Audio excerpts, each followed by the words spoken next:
Oi pessoal, tudo bem por aí? Pessoal, então vamos dar continuidade aqui ao nosso estudo sobre os fundamentos da linguagem Java, tá? Nessa parte agora a gente vai trabalhar a respeito de herança e polimorfismo e também de alguns conceitos auxiliares, secundários, né, para o desenvolvimento, para a codificação da linguagem Java, tá? Então a gente já viu o que é a herança, então a gente já tratou de herança em situações anteriores, tá? A gente codificou diretamente. Agora a gente vai dar uma aprofundada nos conceitos envolvidos, tudo bem? A gente sabe, por exemplo, que toda a classe que a gente desenvolve, ou seja, todo tipo abstrato de dado que a gente está fazendo a implementação, ele herda implicitamente de object. Então, mesmo que eu não indique explicitamente dentro do meu código que há a herança por parte da minha classe, do que existe na classe object, tá? Isso ocorre, tá bem? Ou seja, toda e qualquer classe dentro do seu sistema, seja ela qualquer tipo de dado, ou seja, por exemplo, as classes que já existem, que já estão implementadas, longo, string, inteiro e por aí vai, todas classes envelopadoras, nesse caso que eu citei, tá? Todas elas são filhas de object, tudo bem? O que acontece na herança? Na herança você tem a transmissão de todas as características da superclasse para a subclasse. Então essa simbologia aqui está dizendo, essa classe herda de quem? A herança ocorre a partir dessa superclasse aqui. Então a subclasse herda desta superclasse, tá bem? Na classe Object a gente já conhece e já trabalhou com alguns métodos dela, tá? O hashcode, o equals e o toString. Se você não lembra do hashcode e do equals, dá uma olhadinha no material anterior que você vai localizar lá o vídeo no qual eu trato a respeito desse assunto, tá? E no caso agora, vou tratar especificamente do toString, o que acontece? Quando ocorre a transmissão, ele vem exatamente da forma como ele está colocado aqui. Se eu tivesse atributos aqui disponíveis, por exemplo, eles viriam para mim da mesmíssima forma. Se eu tivesse atributos privados ou qualquer coisa do tipo, qualquer outro tipo de modificador de acesso, eles viriam também para compor esta nova classe. Tá certo? No caso específico deste método público que está sendo colocado aqui, eu estou fazendo a sobrescrita override do comportamento que ele apresenta na classe mãe. Então, toda vez que eu sobrescrevo o método toString, eu estou fazendo o quê? Alterando o comportamento que ele tinha na classe mãe. Tá bem? Então, toda vez que eu colocar o estereótipo override, ou qualquer outro estereótipo, na verdade, a simbologia é essa, tá? Mas toda vez que eu colocar o estereótipo override, eu estou fazendo a indicação, portanto, de que um determinado método da classe da superclasse está sendo sobrescrito na subclasse. Tá bem? Então, estou alterando o comportamento dele aí. Está fixado, não volto nisso mais. Então, o meu produto aqui está sendo especificado com uma ID, com o nome, com uma descrição e com o preço base. Aí nós vamos dar uma analisada direitinho a respeito desses atributos posteriormente. Tá? Ele vai ter um construtor, então aqui eu tenho meu estereótipo indicando que esse método aqui é um construtor. Por que eu sei que ele é um construtor? O mesmo nome da classe não tem tipo de retorno. Tá? Tenho aqui um construtor sobrecarregado, tem um método aqui chamado calcular preço que devolve um big decimal. Tá? Então, eu preciso, antes de dar continuidade à implementação, entender o que essa classe faz. Tá bem? E por último, eu tenho o toString, que está sendo sobrescrito, e que devolve para mim uma string aqui. Tá? Primeiro, vou falar a respeito do Big Decimal. Tá? O Big Decimal é uma classe que faz a implementação de valores que tenham casas decimais e ele tem precisão. Tá? Quando você trabalha com tipos double, eu já falei isso para vocês, eu vou demonstrar agora, eu não tenho a precisão absoluta do número que está sendo representado. E todas as vezes que eu trabalhar com valores monetários, eu tenho que fazer uso de valores precisos. Tá? Então, no caso, o Big Decimal representa isso para mim. Tá? A precisão corresponde à quantidade de dígitos que esse determinado número vai ter. Então, aqui eu coloquei 9. Tá? E a escala é quantos da casa decimal são representados. Então aqui eu tenho 1, 2, 3, 4, 5, 6, 7, 8, 9. Isso aqui, portanto, representa a minha precisão. E a escala são esses dois números colocados aqui. Tudo bem? Então esta é que é a representação dada pelo nosso Big Decimal. Isso aqui é chamado de restrição. Tá? Então toda vez que eu colocar chaves em alguma declaração aqui dentro, estou fazendo uma restrição, tá? Ou constraint. Aqui no caso eu estou definindo aqui que o comprimento máximo dessa string vai ser 64. Tá joia? E como é que eu faço essa definição? Lá no meu set eu faço uma certa forma de validação e verifico, né, se está acontecendo algum problema e eu tenho que corrigir esse problema, se eu tenho que passar esse problema adiante para algum outro método resolver. Então, isso aqui, por enquanto, a gente não vai tratar, tá? Nós vamos deixar um pouquinho mais para frente. Mas o Big Decimal a gente vai tratar agora, tá? Então, nós já vimos que o valor que pode ser representado é este daqui, tudo bem? Aqui no meu caso, pensa no seguinte, produto é uma classe que representa qualquer tipo de produto dentro de um comércio qualquer, uma loja qualquer, tá? Pensa o seguinte, e se eu precisasse fazer a representação de produtos a granel, produtos unitários e produtos vendidos em pacotes, este único produto aqui serviria a todos esses propósitos? Ou eu precisaria ter subprodutos, um para especificar exatamente como deve ser a determinação de um produto a granel, a determinação de um produto unitário e a determinação de um produto em pacotes, que encapsula, ou que agrupa, na verdade, né, outros produtos unitários. Pensa um pouquinho, daqui a pouquinho a gente vai voltar para cá para poder fazer o aprofundamento da discussão e apresentar uma determinada solução, tá bem? Agora nós vamos dar uma olhadinha no Big Decimal, tá? Ver como é que a gente faz algumas operações com ele. Tudo bem, vamos lá. Então, está aqui meu método main, a classe está sendo a classe program, que eu não representei naquele diagrama, mas deixo ela aqui por padrão. Está colocada no pacote herança, brefnmgduplo herança, tá? E aqui eu tenho o problema que eu quero resolver. Veja bem, o double eu posso declará-lo, né, como sendo double, nome da variável, recebe um dado valor lá qualquer. Tudo bem? Ou também eu posso fazer a chamada de um método estático. Por que eu sei que ele é estático? Porque eu não estou criando um novo objeto. Está vendo? New aqui não tem new. Como não tem new, eu estou chamando diretamente a classe. Então aqui é um método estático, pertence à classe. Tá? Eu posso chamar também o método parseDouble e fazer o parsing de uma string para converter essa string no double representado por aquela string. Então qualquer um dos jeitos aqui ele é permitido, tá? O parseDouble ele vai ser utilizado, bem como você tem um inteiro, tem um parse integer e por aí vai, ele vai ser muito utilizado quando a gente quiser fazer entrada de dados, o usuário vai ter que digitar alguma coisa. O que o usuário digita é uma string, e aí eu tenho que pegar essa string e converter em um dado tipo. Então eu tenho que fazer o quê? Fazer um parsing sobre o que o usuário digitou e tentar fazer a conversão disto para o tipo de dado e armazenar o valor que eu preciso. Tá? Então, moral da história, isso aqui está gerando um 0.1 e isso aqui está gerando um 0.2. E no final das contas, o que eu estou fazendo? Estou criando... Opa, aqui. Aliás, aqui inicialmente. Eu estou fazendo o que nessa linha aqui? Eu estaria somando o primeiro double com o segundo double. Isso aqui funciona? Funciona. E estaria armazenando na variável SumDoubles. Tá? Ou também eu posso criar uma variável do tipo double, chamada SumDoubles, e chamar o método estático dela, sum. Double.sum vai fazer o quê? Vai somar este número com este número aqui. Tá? E vai devolver o resultado e armazenar aqui. Então, no final das contas, o que isso está fazendo? Está somando o primeiro double com o segundo double, então 0.1 com 0.3, e aqui está imprimindo o resultado. Quanto é que tem que dar aqui? Pensa aí. Vou rodar o programa e nós vamos dar uma olhadinha no resultado que foi gerado. Chegou a resposta, foi difícil fazer a conta. 0.3, óbvio, né? Vamos olhar o resultado que é impresso aqui. Tomara que funcione, na verdade. Vamos lá, ele está fazendo a compilação. Está executando. Aqui está o número gerado. 0.1 mais 0.2 deu 0.30004.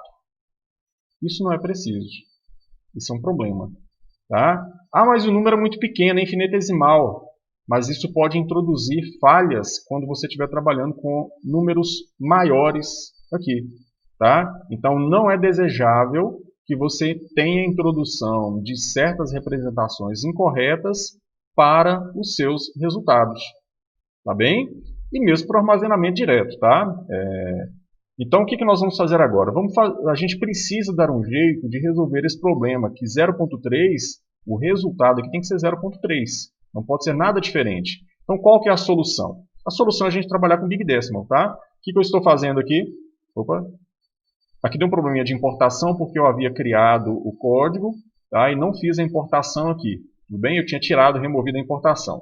Então, um jeito é você pressionar Alt Enter e fazer a importação da classe que está no pacote externo, está no java.math.bigdecimal, ou Ctrl Shift I. Ctrl Shift I resolveu todas as importações, tá?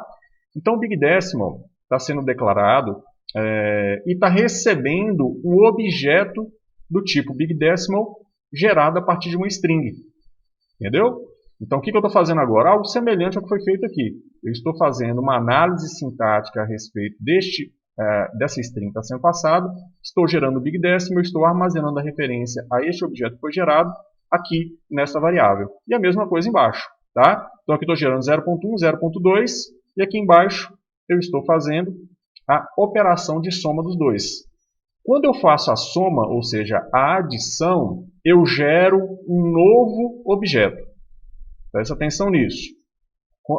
Esse objeto aqui, ele não é alterado, tá? Esse objeto aqui, ele se mantém e ao fazer a adição com outro objeto, gera-se um terceiro objeto e ele vai ser atribuído a esta variável, tá? Então, o que está sendo feito aqui? Declara-se uma variável chamada sum, do tipo Big Decimal, pega o primeiro valor e utiliza o método add dele e passa o outro valor, uma outra referência, na verdade, tá? Uma outra referência para ser operada em adição a esse número que está sendo colocado aqui, representado aqui. Tá? Então, o que eu estou fazendo? 0.1 adicionado a 0.2. E aí eu estou fazendo a exibição do resultado por meio da variável sum. Vamos ver que resultado que dá. Vocês já conseguem prever o resultado que deve surgir aqui. 0.3. Tranquilo? Então, todas as vezes que você for trabalhar com valores decimais, ou valores que exigem precisão decimal, você precisa implementar o uso de Big Decimal. Tá? Vamos dar uma olhadinha aqui agora no próximo exemplo que está sendo colocado aqui. Eu tenho aqui dois novos números sendo criados. O número 28 e o número 111. Tá? E aí o que eu vou fazer? Eu vou dividir depois 28 por 111. Isso vai dar uma dízima periódica para mim. 0,25, depois 225 e repete. 225, 225, 225 infinitamente. Tá bem? E aí, eu quero fazer a divisão e eu quero ajustar a escala. Lembra que eu falei para vocês que existe uma precisão no resultado, que é a quantidade total de dígitos que são colocados. Tá? Neste caso aqui, como eu não defini a quantidade, ela é arbitrária, ou seja, o suficiente para armazenar o resultado. E aqui eu estou fazendo a mesma coisa, tá? Criando um objeto sem fazer a definição da precisão. E posteriormente, o que eu vou fazer aqui? Vou colocar aqui a definição do resultado. Opa! Deixa eu colocar a importação, falta fazer a importação.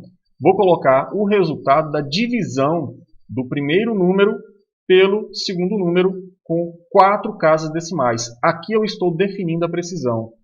O novo objeto que vai ser gerado, veja que aqui não pega o resultado da divisão e armazena no próprio num. Tá? Pega o número 1, divide pelo número 2, gera-se um novo objeto e esse novo objeto vai ser referenciado por esta variável. Tudo bem? Então aqui eu estou colocando aqui o número 4 como sendo a escala. Tá? Então vai ter 4 casas decimais, 1, 2, 3, 4. E aqui eu tenho a questão de arredondamento. Está vendo que aqui tem um 5 logo na sequência? Vou utilizar o Rounding Mode como half up. Tá? O que vai acontecer aqui? O procedimento aqui é o procedimento natural que a gente já tem quando a gente estuda matemática. Né? A gente faz o arredondamento de meio para cima, a gente arredonda para cima. Então o valor que vai aparecer aqui como resposta provavelmente vai ser o 3. Tá? Então vamos dar uma olhada no resultado. Opa. que vai ser exibido por esta operação. Então, o resultado final ele é impresso aqui. Tá? Então, 28 dividido por 111, 28 dividido por 111, com 4 casas decimais, vai dar aqui o ponto de separação. Então, eu quero saber que número que vai ser apresentado ali. 23. Tudo bem? Vou testar agora um outro modo de arredondamento. Tá? Vou testar o modo de arredondamento down. Tá? Shift F6. E vou verificar o que acontece com o resultado. 22. Tudo bem? Então, existem vários modos de arredondamento que você pode colocar aqui, que vão influenciar no resultado que vai ser apresentado quando houver necessidade de fazer arredondamentos. Tá? Então, toda vez que você fizer uma divisão ou fizer alguma operação aritmética que gere casas decimais, tá? Por exemplo, a multiplicação também gera, você deve fazer esse tipo de indicação aqui. Ok? Ou então, deixar uma precisão arbitrária. Tá certo? Então, por exemplo, se eu estivesse trabalhando com valores monetários, sempre seria com 2 casas decimais. O resultado final, quer dizer, o que vai ser pago pelo cliente, só vai até os centavos. Não é igual você vai a um posto de gasolina, por exemplo, você vai ver lá que o litro da gasolina é 2,99988, com 4 casas decimais. Tá? Aqui no nosso caso, são sempre 2, trabalhando com valores monetários. Deu para entender a ideia? E aí o que você pode fazer? Posteriormente você pode experimentar outros métodos de operações. Tá? Então as operações básicas elas são definidas aqui por meio de métodos. Tá joia? Então depois o que você vai fazer vai ser experimentar novas operações aritméticas, novas experiências com quantidade de casas decimais e arredondamentos. Tudo bem? Então espero que tenha ficado claro para vocês aí que isto aqui não é possível de ser utilizado em sistemas comerciais que trabalhem com valores monetários ou qualquer outro tipo que exija precisão do processamento. Tá joia? Eu só vou fazer a implementação da classe produto, tá? Vou deixar aqui em modo acelerado. Caso vocês queiram acompanhar, depois é só vocês fazerem a pausa do vídeo, né, em alguns pontos de seu interesse aí. Tudo bem? Então, agora vamos lá.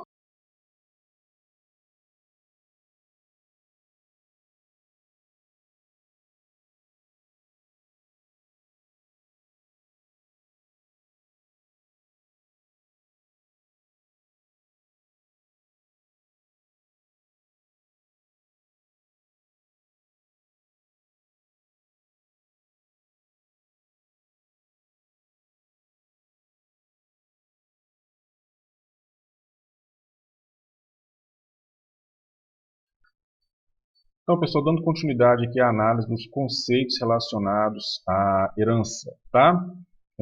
Então, veja que o relacionamento de herança também é tratado como relacionamento do tipo E1. Tudo bem? Então, pessoal, código analisado, vamos voltar para a nossa análise aqui. Tá? Já entendemos já o funcionamento do Big Decimal. Quando eu quero fazer a representação de subprodutos, porque eu preciso especializar esta classe, ela é uma representação genérica de um produto geral. Tá? E aí eu preciso ter aqui produtos específicos. Por exemplo, vamos supor que você está fazendo um sistema, né, que permita que a pessoa venda produtos a granel mesmo. Tá? Sei lá, uma loja que vai vender, por exemplo, quilos de um determinado produto. Produtos em quilo, produtos em grama e coisa do tipo. Tá? Então você vai ter um dado produto e esse produto vai ser vendido em quilos, em gramas. Mas você tem na mesma loja produtos que são vendidos por inteiro, uma peça única, são as unidades, produtos unitários. Tá? E você tem também na mesma loja produtos que são vendidos em pacotes do produto principal. Entendeu a ideia? Então o que a gente está começando a perceber? Que essa classe produto aqui, ela é uma representação geral de vários outros produtos. Então no final das contas aqui vai ser uma superclasse de produtos a granel, produtos unitários e produtos vendidos em pacote. Deu para entender a ideia? Então basicamente é isso que vai motivar os próximos modelos que a gente vai representar aqui. Muito bem. Quando eu vou fazer a codificação, eu preciso fazer a representação, né, obviamente, da herança. Eu utilizo a palavra-chave extends. Então, no Java, eu vou identificar, na Java, eu vou identificar lá, public class, produto, extends de alguma outra, extends de object. public class a granel, extends de produto, e por aí vai. Então a palavra extends é utilizada para indicar de onde vem a herança, tá? O detalhe é que a herança ela só pode ser feita para uma única classe, tá? Então não existe herança múltipla. Por exemplo, produto não pode herdar de object e herdar de um outro tipo de classe simultaneamente. Não é possível isso. Tudo bem? A herança, portanto, ela é única, tá? Quando eu estou fazendo referência a elementos, ou seja, membros, na verdade, membros da própria classe, eu faço referência a isso quando eu estou fazendo instanciação, ou seja, eu tenho que fazer referência com a indicação de que um objeto tem que ter aquele dado valor alterado, por exemplo, eu utilizo o this. Então, por exemplo, nos getters e setters a gente sempre está utilizando this. Lembram-se? O this representa o objeto daquele dado produto.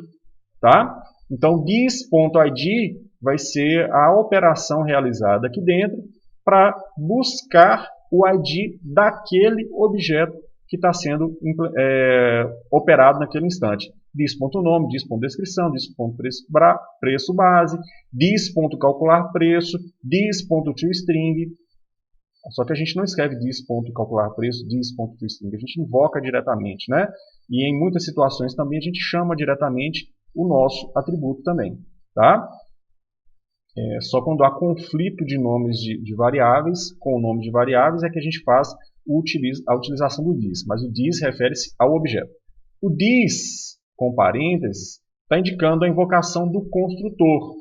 Lembra que a gente viu isto nos exercícios anteriores, tá?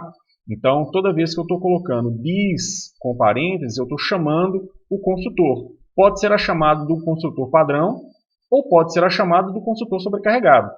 Não interessa. This, com parênteses, vai chamar o próprio objeto, que no caso seria o construtor do próprio objeto, para fazer a determinação de construção. Tá? Quando eu utilizo a palavra-chave super, eu estou me referindo a quem? A superclasse. Então, se há um método na superclasse que eu queira invocar aqui, por exemplo, eu estou fazendo a sobrescrita do método toString. E antes de retornar a string final de produto, eu quero buscar também a string do objeto. O que eu faço aqui? Super.toString. Então, eu estou fazendo uma referência à superclasse. Invoco aqui os elementos que são públicos ou protegidos ou de classe da minha superclasse. Daqui a pouco a gente vai entrar em detalhes a respeito dos protegidos aqui. Tá? Então, aqueles para os quais eu tenho acesso, eu utilizo super. E a referência, tá? E quando eu faço super e parênteses, adivinha? O equivalente ao this, só que agora é a invocação do construtor da superclasse. Tá bem? Então, por exemplo, vamos supor que aqui no construtor de produto, eu preciso fazer a invocação do construtor da superclasse antes de tomar qualquer ação. O que eu vou fazer? Dentro do código-fonte do construtor de produto, eu faço a invocação super para chamar o construtor padrão da superclasse. A mesma coisa poderia ser feita, por exemplo, a invocar um construtor sobrecarregado. Eu chamaria super e passaria os parâmetros requeridos por aquele construtor específico.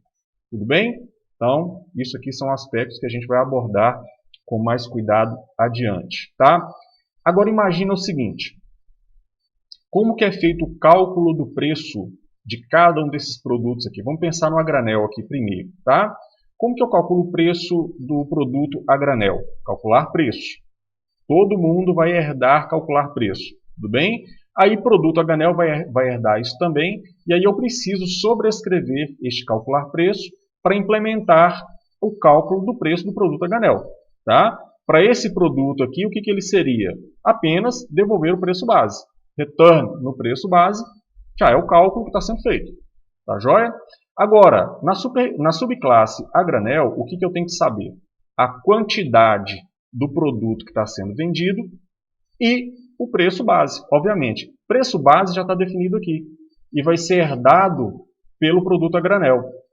Então, veja bem, o que o produto a granel precisa fazer em termos de lógica para fazer o cálculo do preço? Ele precisa acessar o seu preço base e multiplicar esse preço base pela quantidade referente ao preço base. Deu para entender a ideia? Agora pensa o seguinte, como que ele recupera a classe aqui embaixo, como que ela vai recuperar o preço base para ela ter acesso ao preço base que está especificado como privado da superclasse. Ele vai herdar tudo isso. Ele vai ter uma ID, ele vai ter um nome, vai ter uma descrição, vai ter um preço base, todos privados. Ele não consegue mexer. Produto base, ou a granel, desculpa, a granel não consegue mexer. Mas a classe produto consegue mexer por meio dos seus métodos aqui. Tá? Então, qual seria uma alternativa para ele buscar o preço base para fazer o cálculo do preço aqui? Seria invocar um getter e um setter. Não seria isso a decisão mais lógica a ser tomada? Então, o produto a granel, ele invocaria o preço base e multiplicaria, que vem da superclasse, que é privada, ele não tem acesso direto a isso daqui, e aí multiplicaria pela quantidade que estaria especificado nele lá. Tá bem? Só que esse negócio de invocar um getter e um setter para acessar o preço base pode não ser uma estratégia assim tão eficiente. Então, o que a gente faz? Vamos avaliar o próximo modelo. A gente faz a alteração do acesso do preço base para protegido. Então, quando eu estou colocando o acesso como protegido, que é esse tralha que está sendo colocado aqui, tá?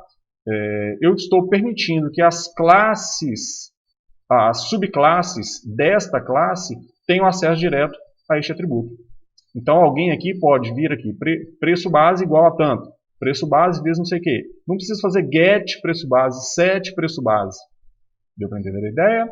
Então, quando eu coloco alguma coisa que é protegida, todo mundo que está na hierarquia de herança abaixo desta classe tem acesso direto ao atributo sem precisar passar pelo getter e setter. Tá bem? Para o Java acontece o seguinte também. Quando você tem aqui o protegido, tá? Você está fazendo a especificação de que todo mundo na hierarquia, no mesmo pacote, no mesmo pacote tem acesso a este atributo aqui também.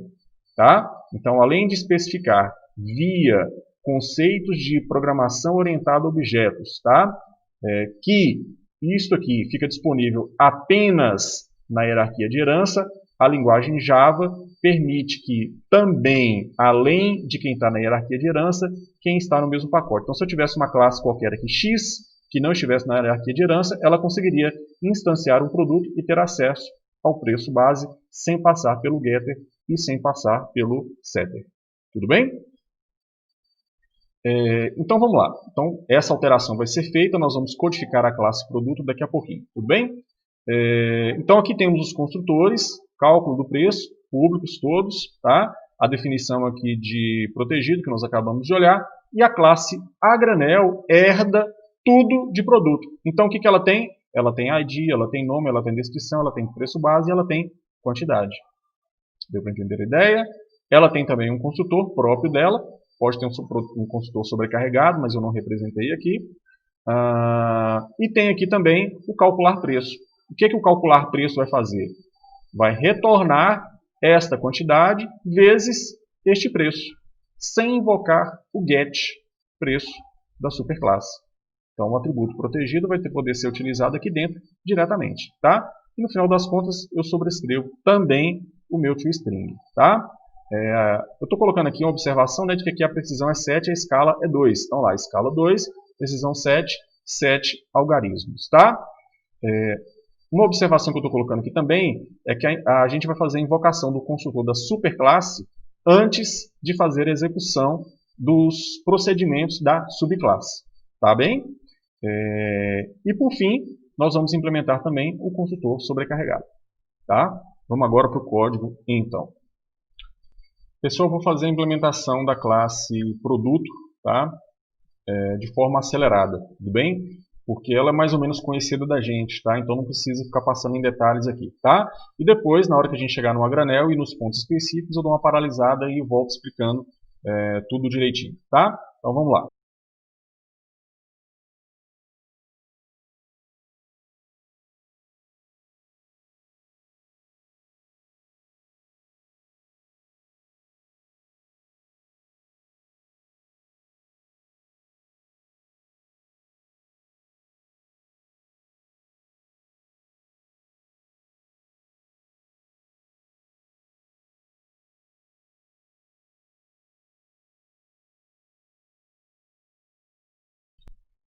Então, pessoal, criado aqui o produto, a minha única observação para vocês é com relação à escrita, né, da declaração de protegido, tá? Protegido aqui, no caso, é só o preço base, tá? Então, protegido, e aí eu tenho preço base como sendo protegido, tá? Os getters e setters aqui, eu vou verificar o seguinte, preço base, tá vendo, ó? Pegar o preço base, que ele foi escrito como público. Poderia colocar como protegido, só que qual vai ser o problema se eu colocar protegido? Pensa aí, dá uma pausazinha no vídeo, e pensa no que aconteceria se eu colocasse get preço base e set preço base como protegidos aqui, tá?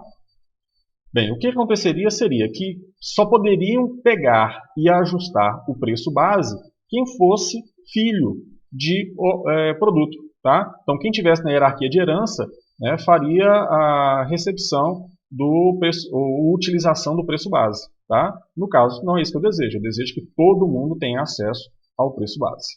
Implementação da classe a granel, né? Vou fazer a construção dela aqui rapidamente também, ela não tem muitos detalhes, tá? A única observação que eu tenho para fazer vai ser o calcular preço, tá bem? Então vamos lá.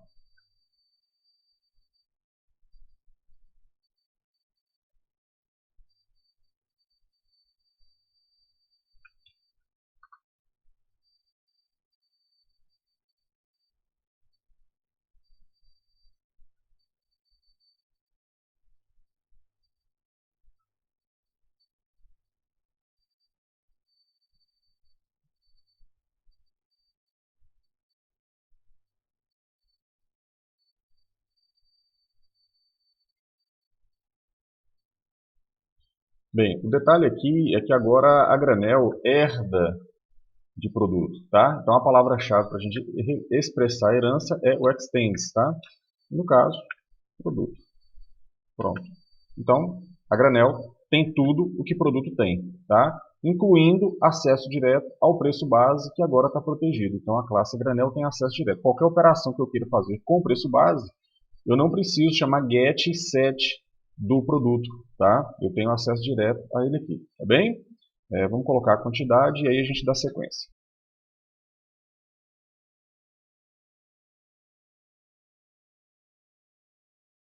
Neste construtor sobrecarregado aqui, o que a gente tem? A recepção de tudo o que tem apenas na classe, na subclasse, que no caso é a granel, que é o quantidade, tá? Então eu recebo quantidade, faço a definição da quantidade, a atribuição da quantidade para a instância que está sendo criada, e os demais valores que são colocados, quer dizer, a ID, o nome, a descrição, o preço base, eles são passados para o construtor da superclasse.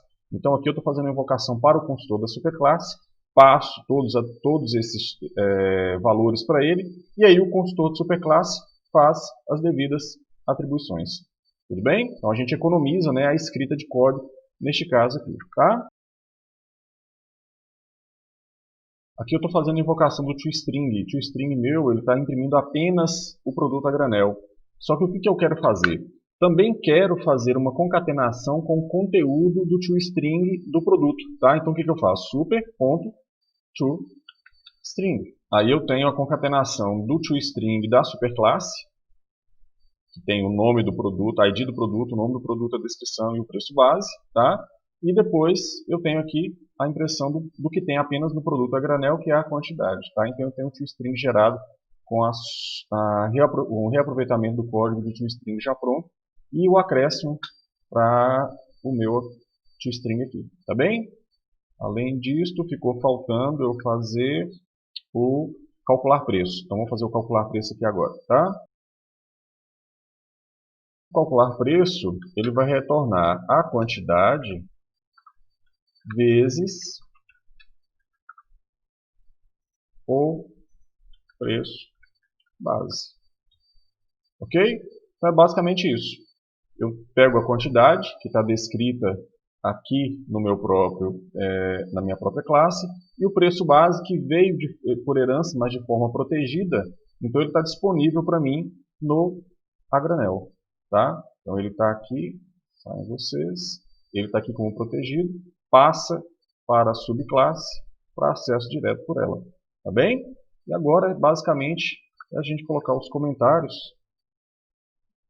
e finalizar.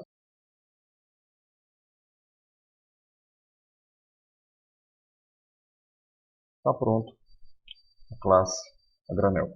Tá bem? Aí a gente vai implementar a classe unidade, tá? É um produto que é vendido do tipo unidade. O produto que é vendido do tipo unidade, ele não tem nada de especial além do que há no produto, pelo menos neste modelo não. Então, este elemento aqui vai funcionar como marcador, basicamente, tá? Se a gente quiser evoluir a unidade numa versão futura, a gente vai acrescentar funcionalidades a ele aqui, tá bem? Mas basicamente ele vai herdar tudo que tem e apenas isso, tá? Então, e por fim eu vou acrescentar a classe pacote. Pacote também vai herdar de produto, tá? E aí a gente vai acrescentar aqui a quantidade e a unidade a qual ele se refere, tá? A quantidade de unidades a qual ele se refere, tá?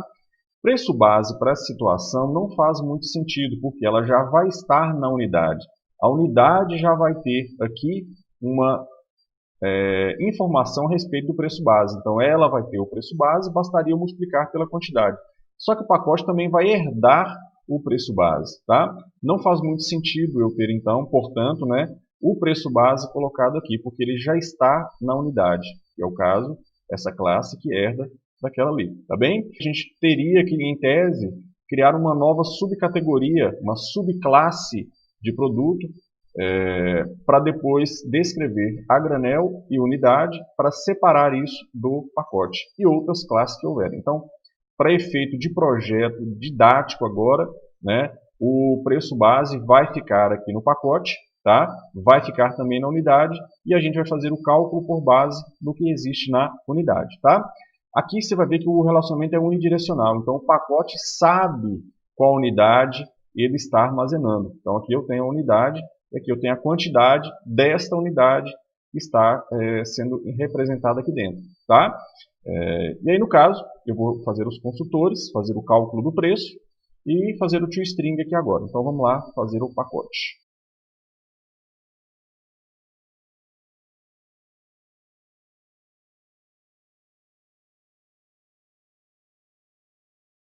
Então aqui o construtor sobrecarregado ele está recebendo a quantidade, que é da própria classe pacote, está recebendo a unidade, que é da própria classe pacote, e os demais elementos vêm da superclasse. Portanto, o que ele faz? Ele chama o construtor da superclasse, passando ID, nome, descrição e preço base, e a quantidade e a unidade são responsabilidade do próprio construtor. Então a gente reaproveitou todo o código que foi construído anteriormente, tá?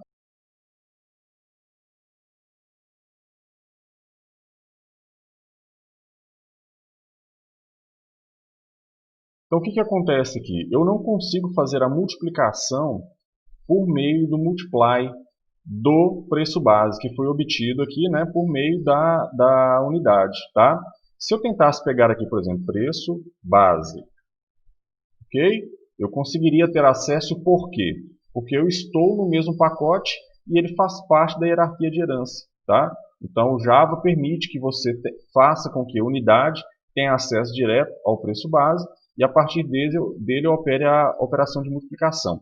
A quantidade ela não é aceita aqui porque ela é um tipo incompatível. O multiply ele vai esperar aqui um big decimal. Tá? Então o que eu tenho que fazer? Eu tenho que transformar essa quantidade num big decimal. Como é que eu faço isso? Big decimal.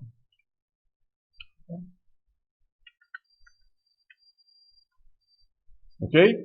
Aí eu passo para o construtor aqui o número inteiro e o construtor vai gerar para mim um big decimal representando, portanto, aquele número da quantidade. E ele consegue fazer a operação. Tá? Por fim, deixa eu ver o que eu estou fazendo aqui. Faltou colocar o override, esqueci de colocar o override. Tá?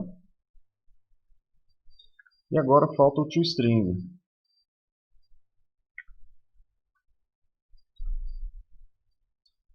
Só que o toString, o que ele vai fazer? Ele vai chamar o super toString da superclasse para que eu reaproveite, né, a escrita que foi gerada anteriormente. Tá?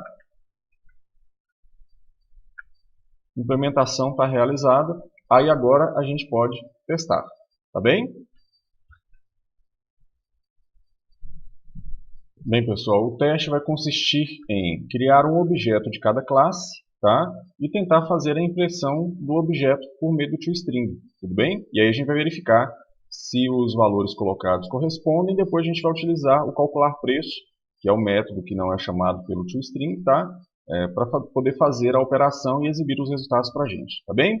Então, aqui basicamente nós já sabemos fazer, então segue no modo acelerado.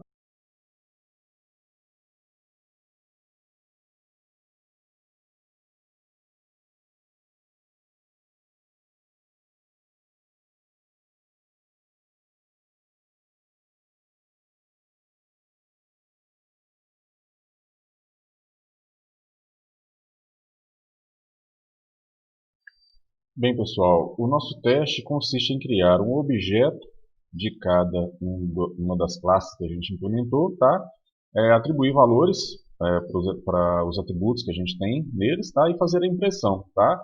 E utilizar o calcular preço para exibir o resultado, tá bem? Então, nesse caso aqui, o primeiro produto, é o código 1001, né? Ele tem o valor 12.15, tá? 12.15, como ele é um produto unitário, quer dizer, eu não tenho uma determinada quantidade, nenhum fator, nem nada para fazer a multiplicação, o resultado a ser impresso será 12.15, tá? O segundo produto é um produto a granel, tá? Ele tem aqui como um fator de multiplicação 0.55, tá? E o valor unitário, o preço base, né, no caso, 66 em 14, tá? Então, no final das contas, essa multiplicação vai dar 36.3777, tá? E aí a gente vai dar uma analisada nesse resultado. A unidade, né, ele é basicamente a mesma coisa que um produto, então, na verdade, ele vai imprimir o valor direto que tiver aqui, tá? Então, aqui vai ser 18,36, tudo bem? E depois eu tenho aqui o pacote, tá? O pacote, no caso, são 10 unidades de óleo de coco, tá bem? Como cada unidade de coco já foi definida previamente, ele tem um valor aqui base como 18,36, o valor a ser impresso vai ser 10 vezes 18,36, tá certo? Vamos executar e vamos dar uma olhada para ver se esse negócio funciona direitinho, tá? E vamos olhar o inconveniente que vai aparecer ali. Tá aqui, primeiro produto, tá? Que é o produto puro, ele tem um preço base 12,15, então calcular preço devolve 12,15, tá? Segundo produto, o 1002, ele tem aqui o fator de multiplicação, que é a quantidade 0,55, vezes 36, ou 66 e 14, vai dar 36,77, deveria dar 7, né? 777 ou 770. Deixa eu conferir aqui. Na calculadora, 66 e 14 vezes 0,55. 77. Eu coloquei um 7 a mais aqui, tá? Então está corrigido aí o resultado. Resposta 36,377. Só que o que acontece? A gente trabalha com centavos, então aqui deveria ter duas casas decimais e não três, né? Então a gente vai ter que fazer uma correção nos nossos códigos todos daqui para frente, tá? E aqui a multiplicação do produto, que no caso é o pacote, né, de óleo de coco, são 10 unidades de óleo de coco, e no caso aqui vai dar 183,60, tá? Qual que é a correção que precisa ser feita? Os cálculos de preço, tá? Todos que retornam aqui algum tipo de resultado, eles têm que ter a escala definida. Lembra que eu falei para vocês que a escala era 2? Então o que eu tenho que fazer aqui? Eu tenho que colocar setScale e colocar o setScale como sendo 2 e o Rolling Mode como sendo half up, tá? Ou up, como queiram. Porque esse é o padrão que a gente utiliza para fazer arredondamentos, tá bem? Deixa eu verificar qual foi a falha que deu aqui. Acho que foi a falta de importação. Não, importou. Faltou o parênteses ali.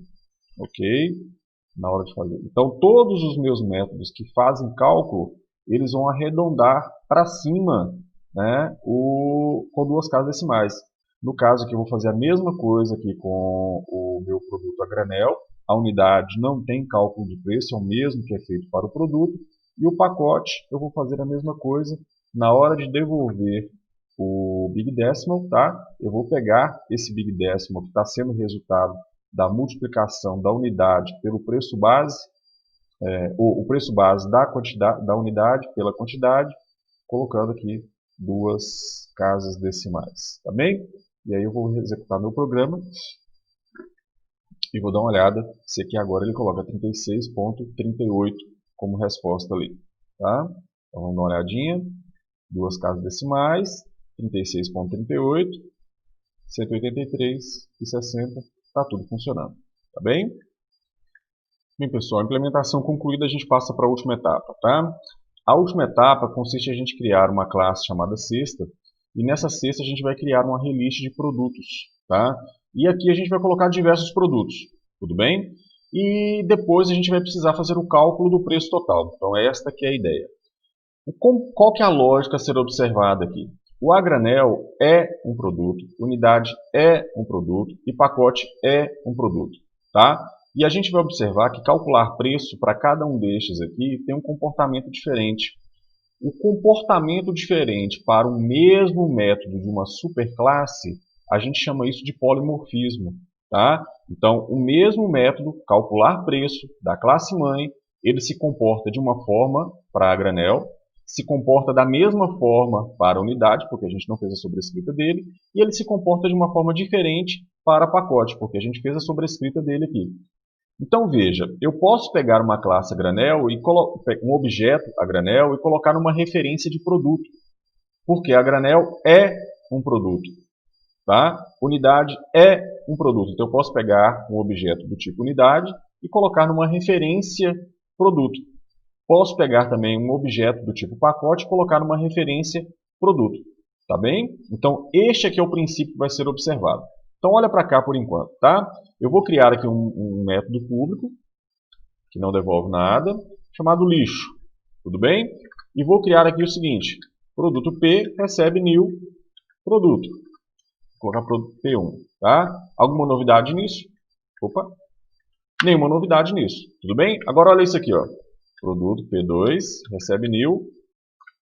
Ali eu tenho a granel. Opa! A granel. Funciona. Está vendo que ele não gera nenhum tipo de erro, nenhuma falha? Por quê? A granel é um produto. Produto P3 recebe new unidade. Ok? E produto P4 recebe new, qual que é o último lá? Pacote. Tá vendo?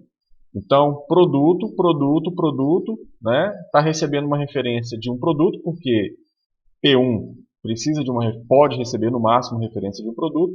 A granel é um produto, então ele pode ter a sua referência anexada à variável P2, que também recebe produto. Unidade, ele é um produto, tá? Então ele pode ter a sua referência colocada em P3, porque P3 recebe objetos do tipo produto. Pacote é um produto, tá? Por hierarquia de herança. E aí, quando eu faço a invocação do método P1.calcular preço, eu consigo fazer o calcular preço, tá? Por quê? Porque produto tem calcular preço. E P2.calcular preço. Dá para fazer. Por quê? Porque produto tem um calcular preço. Só que quando esse calcular preço aqui ele é invocado para este objeto. Então, este objeto aqui, a granel, tá? Ele faz o cálculo de um jeito diferente. Polimorfismo. Tá joia? O mesmo método calcular preço, ele se comporta de forma diferente. Esse aqui faz uma multiplicação, esse aqui devolve o preço diretamente. Agora, P3.calcular preço. Está lá. P4.calcular preço. Opa. Calcular preço. Ok? Esse aqui devolve o mesmo método, o mesmo resultado que o método calcular preço de produto, porque não foi feito nenhum tipo de sobrescrita. E esse aqui, ele tem um método mais complexo ainda, né? Mais complexo no sentido, né? Ele faz uma operação bem mais diferente do que faria a granel, por exemplo, tá? O resultado de uma multiplicação de um dado que está numa unidade e por aí vai, tá? Veja que, portanto, calcular preço, ele opera de forma diferente, portanto, isso remete ao polimorfismo, tá bem? Então, o nosso trabalho agora é implementar isso daqui, tá? Então agora eu vou ter um private.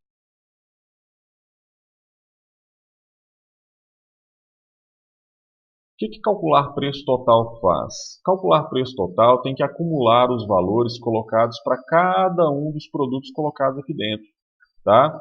Então, eu vou colocar aqui um big decimal, chamado total, e começa com 0. Tudo bem? E vou fazer um for de produto P, constante dentro de produtos, fazendo o quê? Total recebe total adicionado com P.calcular preço. E ao final, retorno total. Lembrando que aqui eu tenho que ter 7 scale, como sendo 2, e o modo de arredondamento ao up. Tudo bem? O que deu aqui? Opa, coloquei errado. Tudo bem, agora corrigi. Então tá feito, tá? O que vai acontecer aqui? Eu vou iniciar um acumulador com 0. Posteriormente, esse acumulador vai receber ele mesmo somado com o resultado do cálculo do preço de P. Quem é P? É um produto que foi armazenado dentro da lista de produtos. Então, eu computei, eu acumulei tudo. E no final, eu devolvo o total com a escala 2, ou seja, arredondado para 2, para cima. Tá? Aí eu tenho o meu acesso. Tá? Aqui, da mesma forma como a gente fez anteriormente, a gente pode colocar aqui um método, né, para não fazer com que você precise fazer acesso direto aos getters e setters para fazer o cálculo. Tá? Eu posso fazer, ao invés de eu fazer acesso a getters e setters aqui, eu posso colocar um método aqui para acrescentar um determinado produto a esta lista de produtos aqui, para não ter que ficar invocando, né, o getProdutos e depois add. Eu vou chamar e invocar diretamente, adicionar produto e passar um produto, ao invés de fazer um getProdutos e depois chamar o método add. Então isso aqui vai encapsular o comportamento de inserção de produtos no meu ArrayList ali. Tá? Isso a gente já discutiu anteriormente. Então, pessoal, agora a gente parte para fazer o teste, né, do funcionamento da cesta de produtos. Tá? Inicialmente, eu vou manter aqueles mesmos produtos que a gente criou anteriormente, tá, para o teste inicial. Vou ter aqui o própolis, vou ter a castanha de caju, vou ter aqui o óleo de coco, vou ter aqui o pacote de óleo de coco. Tá? Para cada um deles, eu estou imprimindo aqui o valor, né, do cálculo do preço, tá? Que vai servir para mim como referência para depois eu verificar se o meu total da cesta de produtos está funcionando, tá bem? Então, estou imprimindo aqui o total do calcular preço de todo mundo, beleza? Então, vamos lá, fazer a cesta. Cesta, new cesta. E aqui que eu vou fazer? Cesta.adicionar produto. Vou colocar aqui o própolis. Vou colocar mais para cima. Cesta.adicionar produto. Além do própolis, eu vou ter aqui a castanha de caju. Vou ter ali também o óleo de coco. Vou ter também o pacote. Tá? E aí o que eu vou fazer? Vou imprimir aqui. Cesta.calcular total. Ok? Vamos rodar, ver como é que funciona. Eu vou ter que verificar se no final das contas ele fez a iteração e fez a soma total. Tá lá. Tenho ali os totais, vou pegar minha calculadora aqui e vou colocar 12,15 mais 36,38 mais 18,36 mais 183,60 250,49, 250,49. Funcionou. Está rodando. Tudo bem? Então, o que é importante a gente guardar aqui é o comportamento polimórfico adotado para calcular preço. O calcular preço que é invocado, ele só pode ser invocado porque produto tem o calcular preço. Só que aí, cada objeto que é passado como referência tem o seu próprio método calcular preço invocado. polimorficamente, calcular preço de produto, portanto, tem um comportamento diferente em cada objeto que está sendo instanciado. Tudo bem? Está resolvida a situação, é isso. Aí o que você pode fazer? Você pode inventar ou pensar em novas estratégias, novos padrões de herança para você testar, você implementar. Você vai ver que todos eles vão funcionar. Criar uma determinada lista de superclasses, invocando métodos de subclasse, verificando que cada subclasse tem o seu próprio método invocado aqui dentro. Tá? Então você poderia pensar, por exemplo, em um esquema de figuras geométricas e colocar diversas figuras geométricas aqui e cálculos de áreas diferentes para cada uma delas. E fazer uma lista de figuras geométricas. Invocar o calcular área que tem na figura geométrica mãe, né? E verificar que cada objeto tem o seu próprio método, calcular a área, por exemplo, sendo invocado. Tá? A ideia básica é esta. Por fim, pessoal, a gente vai analisar aqui o esquema de coerção, tá? O de casting, especificamente do downcasting. Tá? A gente já viu o casting sendo aplicado algumas vezes, né? O que acontece no downcast? A gente vai fazer a referência a um objeto de superclasse, tá? Só que a gente vai armazenar nele, na verdade, um objeto de subclasse. Então a gente vai ter que produto P, por exemplo, colocar um new, por exemplo, a granel, tá? E aí, dentro dessa referência que eu coloco do produto a granel, eu só posso invocar métodos ou atributos que são da superclasse. Mas e se eu precisar pegar essa referência de superclasse que mantém uma subclasse e chamar um método de subclasse? Eu tenho que fazer um casting deste meu objeto para a sua subclasse e aí invocar o método de subclasse. Tá? Como que funciona isso? Vou colocar aqui agora um comentário. Downcasting. Ok? Vou colocar aqui um produto P, tá? Que vai receber um new a granel. Tudo bem? Não me interessa que agora os valores que são colocados, mas apenas o que eu posso invocar a respeito de cada um deles lá.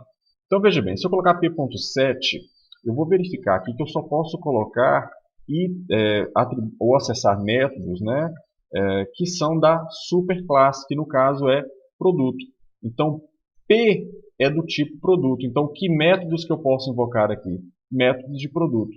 Tá? Então, se eu precisasse, por exemplo, invocar um método deste objeto, eu teria que fazer um casting de a granel para o meu produto. Aqui o que eu estou fazendo? Eu estou transformando este P em um a granel. Beleza. Fiz isso aqui primeiro. Depois, 7. Aí eu posso ver aqui que, por exemplo, quantidade é um método que estava apenas em P, ou em a granel. Tá? Então eu fiz o quê? Fiz com que o meu P, que era um produto, fosse convertido para um a granel e a partir disso eu posso acessar métodos da minha subclasse. Tá bem? Vou colocar um nulo aqui agora porque eu não quero colocar nenhum tipo de valor. Se eu fosse colocar isso aqui eu poderia... Opa! 7. Você vai ver aqui, não aparece aqui quantidade. Por quê? Só posso acessar métodos de produto.